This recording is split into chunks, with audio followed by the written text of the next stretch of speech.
Hello everyone, welcome back to my channel Cloudy. আশা করছি তোমরা সবাই অনেক অনেক ভালো আছো, আমিও ভালো আছি। তোমাদের সবাইকে আমার চ্যানেলে নতুন একটি ভিডিওতে অনেক ওয়েলকাম।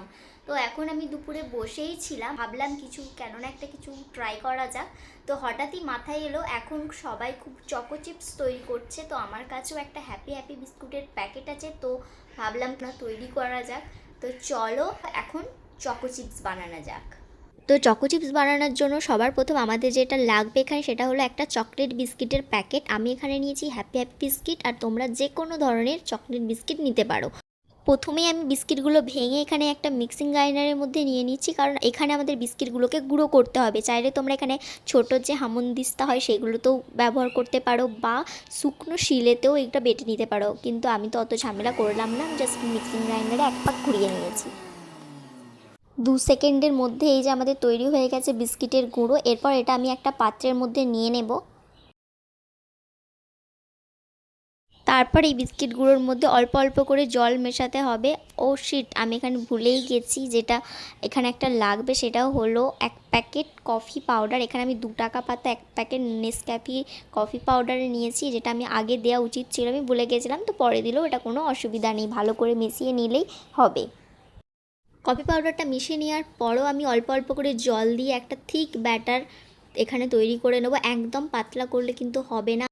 আমি যেরকম ভিডিওতে দেখাচ্ছি ব্যাটারটা ঠিক এরকমভাবে থিক ব্যাটার তৈরি করে নিতে হবে।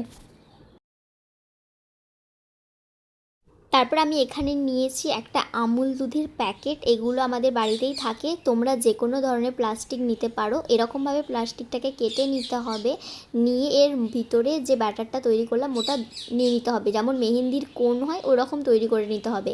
তার আগে আমাদের এখানে যেইটার উপরে আমরা বানাবো সেখানে একটা পেপার দিয়ে, তোমরা এখানে বাটার পেপার দিতে পারো, আমি এমনি নর্মাল পেপার দিয়েছি, এবং এর উপরে দিচ্ছি হালকা সাদা তেল ব্রাশ করে। তো এখানে আমাদের সাদা তেল ব্রাশ করা হয়ে গেছে। এরপরে কোণটাটা একটু সামান্য করে মুখটা কেটে নিতে হবে।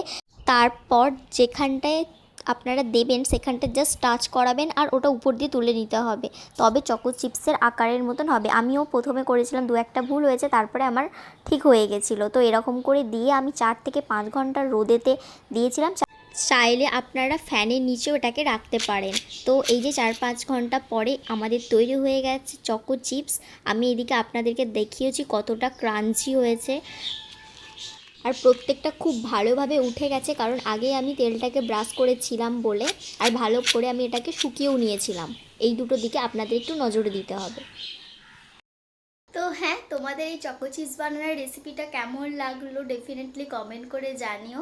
আজকের ভিডিওটা এত দূরই। ভিডিওটা তোমাদের যদি একটু ভালো লেগে থাকে তাহলে একটা লাইক করে আমার চ্যানেলটিকে সাবস্ক্রাইব করে আমার পাশে থাকবে। দেখা হবে পরের একটি নতুন ভিডিওর সাথে। ততক্ষণের জন্য সবাইকে টাটা।